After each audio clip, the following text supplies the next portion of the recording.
বাজারে সরবরাহ করা হচ্ছে গোবিন্দভোগ, গোপাল খাস ও গোপালভোগ আম।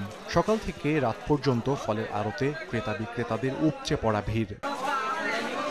ভৌগোলিক কারণে দেশের প্রথম আম নামানো হয় সাতক্ষীরায়। ৯ মে থেকে শুরু হয়েছে এই কার্যক্রম। অন্যান্য জেলা থেকেও পাইকাররা আসছেন আম কিনতে। পাশাপাশি বর্তমানে সরকারি তালিকাভুক্ত ৫,২৯৯টি বাগানে আম পরিচর্যা করছেন বাগান মালিক ও শ্রমিকরা। এবছর আম উৎপাদনের লক্ষ্যমাত্রা ৫০,০০০ মেট্রিক টন নির্ধারণ করেছে কৃষি বিভাগ, আর রফতানির লক্ষ্যমাত্রা নির্ধারণ করা হয়েছে ৩৫০ মেট্রিক টন। তবে বাগান মালিকরা জানান, জ্যৈষ্ঠ মাসে ঝড় হলে শঙ্কা রয়েছে বড় লোকসানের। ন্যায্য দাম যদি আমরা না পাই, বর্তমানে এখন ক্ষতিগ্রস্ত হয়ে যাব।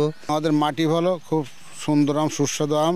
আমাদের আমটা ন্যায্য পয়সা পালি কৃষকরা বাঁচবে। ব্যবসায়ীরা জানান, গত বছরের চেয়ে এবছর আম বিক্রি হচ্ছে বেশি দামে। আমের যে বর্তমান মূল্য, সেই মূল্য তুলনামূলক গতবারের চাইতে অনেক বেশি।